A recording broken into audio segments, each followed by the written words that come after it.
Hi fellow viewers sa inyo lahat, magandang hapon. Ako po si Steve. My full name is Steve Hoong. I'm the owner of this video account in this respective website, youtube.com. By the way, for those yung gusto mag-download sa Google Play Store, for those who are having already Android cell phone, mobile phone, kasi uso na ngayon ang Android, you can find this in Google Play Store. Then for those who are using Apple, yung Apple phone, pwede yan sa Apple Store kung wala sa Google Play Store kasi two different categories po yan. Okay, by the way, my next topic video is not about abbreviations, not about Bangko Filipino related videos, not also necrological videos. By the way, this is our country that happens here in the Philippines. Then right now he is in The Hague, Netherlands. I'm referring to former President Rodrigo Duterte. By the way, itong video na ito is very significant for the year 2025. Actually, this is unexpected happening, but I believe that he is expecting that he will be arrested anytime. So, it became a reality. Nakatotoo nga. Pero I believe in my side, not necessarily absuelto or makukulong, mauuwi lang sa dismissal. Bakit ko nasabi mauwi sa dismissal? Kasi kuha lang sila eh. Parang lumalabas kasi, una is ito talagang halatang demolition job. Tama si Senator Bato de la Rosa because I've been analyzing parang something's wrong. So, yon. So, pangalawa, etong mga opposition na against kay Duterte, anti-Duterte, like former Senator Trillanes, former Justice Secretary, then naging Senator Laila de Lima, at yung mga against kay Duterte. Wala na akong ibang sisisihin yan kasi at yung mga Congress na gustong yung in-investigate nila yung House Quadcom Committee, yan, sisisihin ko rin yan. I will not mention their names. Kasi eto marami sila eh, group sila eh.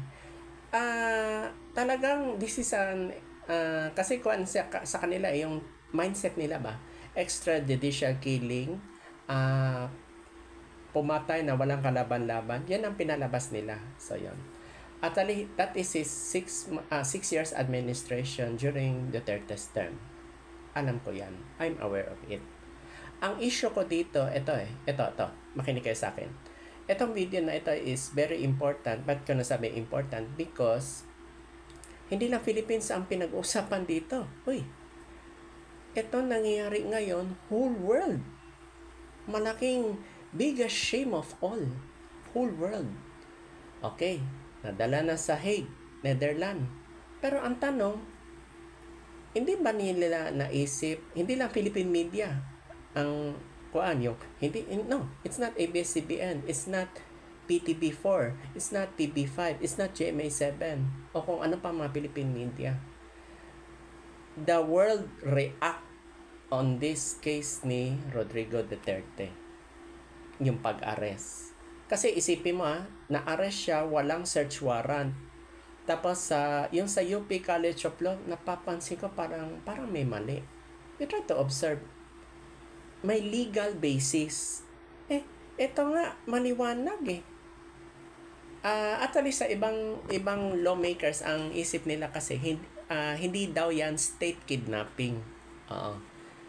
By the way, meron kayong na-mention sa aking private message sa aking FB account, meron kayong sinabi na, Sir Steve, bakit hindi ko na-mention yung sa past video, yung tungkol sa meron daw siyang inaakusahan daw ng crime against humanity.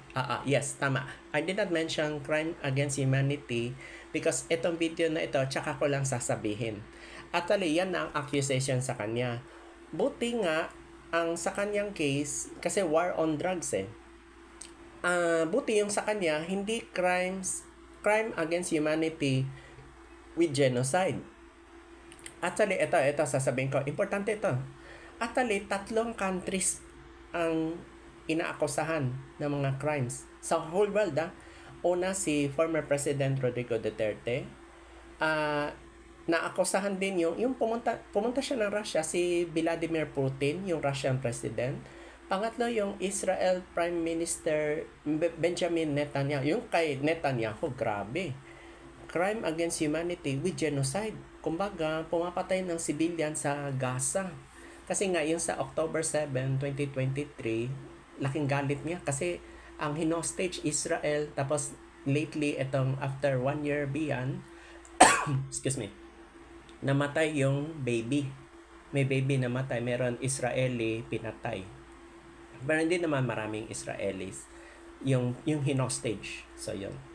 So, ito siya, malaking issue to sa whole world kasi imagine, umabot sa China,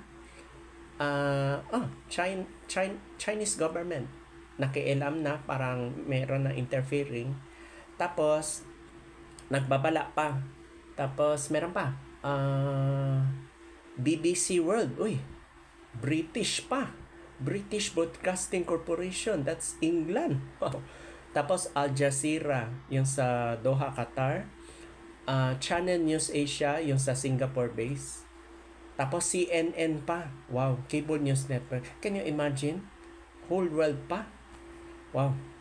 Hindi, naging sikat na pala si Duterte. Whole world, Kasi syempre, former president. Ang point ko dito sa video na ito is, nagiging global issue na. So, hindi na to Philippines ang pinag-usapan, whole world. Kasi, ang mga OFWs, tutok issue ito So, therefore, this topic of my video is former President Rodrigo Duterte's arrest become a global issue. So, therefore, not only in the whole Philippines, not only in his being a city mayor in Davao, no. This is about whole world. Whole world. Just imagine. Grabe.